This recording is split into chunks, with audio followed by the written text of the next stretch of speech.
В нескольких крупных городах Казахстана проходят Дни ингушской культуры. Большая представительная делегация из нашей республики прибыла в Астану позавчера. В аэропорту наших артистов и мастеров художественных промыслов встречали представители казахского правительства и местная ингушская диаспора.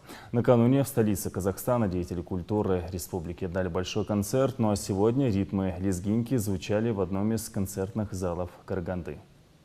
В аэропорту столицы Казахстана ингушскую делегацию встречали в национальных костюмах, радостными возгласами и цветами, что говорило об особом отношении к приезду кавказских гостей. Со 2 по 9 сентября в Республике Казахстан пройдут Дни культуры Республики Ингушетия. Реализация этого масштабного проекта будет способствовать развитию и укреплению российско-казахстанских отношений. Как отмечает Министерство культуры Ингушетии, для республики проведение целого цикла мероприятий в крупнейших городах Казахстана – Астане, Павлодаре, Кокшетау, Щучинске и Караганде – имеет большое значение, так как помимо пропаганды этнической культуры региона в одном из государств СНГ и развития творческих связей, проведение Дней культуры Республики Ингушетия в Республике Казахстан будет способствовать сохранению национально-культурных традиций представителями многотысячной ингушской диаспоры, проживающей сегодня в Казахстане, численность которой превышает 15 тысяч человек. Я хочу сказать огромное спасибо главе Республики Ингушетия Юнусбеку Евкурову, правительству Ингушетии и вообще ингушскому народу за то, что вы считаете нужным посещать ингушей, в каком бы уголке земли они ни жили. Это к нам большое внимание, нас это вдохновляет. Мы всегда рады встретиться со своими земляками. Мы должны знать свою традицию, историю и, конечно, плюс в это совместно вместе религию свою.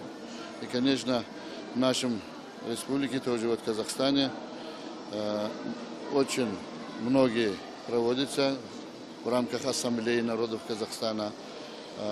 Совместная работа с диаспорами всех рангов, всех национальностей.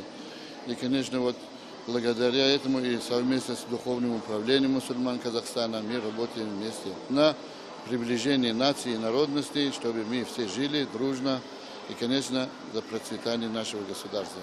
В рамках мероприятия состоятся встречи официальных лиц и деятелей культуры двух сторон, презентация книжно-иллюстративной выставки «Ингушетия. История и современность», экспозиция «Туристический потенциал Ингушетии», показ документального фильма «Культура Ингушетии», концерты мастеров искусств Республики Ингушетия. Думаю, что сегодня люди, пришедшие на этот праздник, будут довольны, потому что нас ждет замечательная, красивая программа. Я в этом уверена. И коллективы, которые будут выступать. А нам это даст возможность еще раз соприкоснуться с культурой этого уникального народа.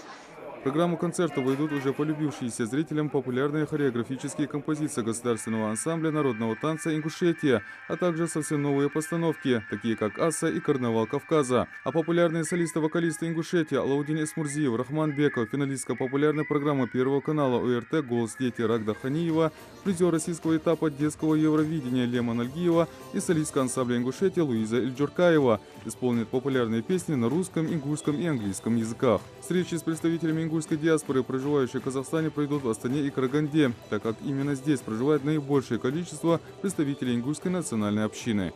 Хаваш Далаков, Новости 24.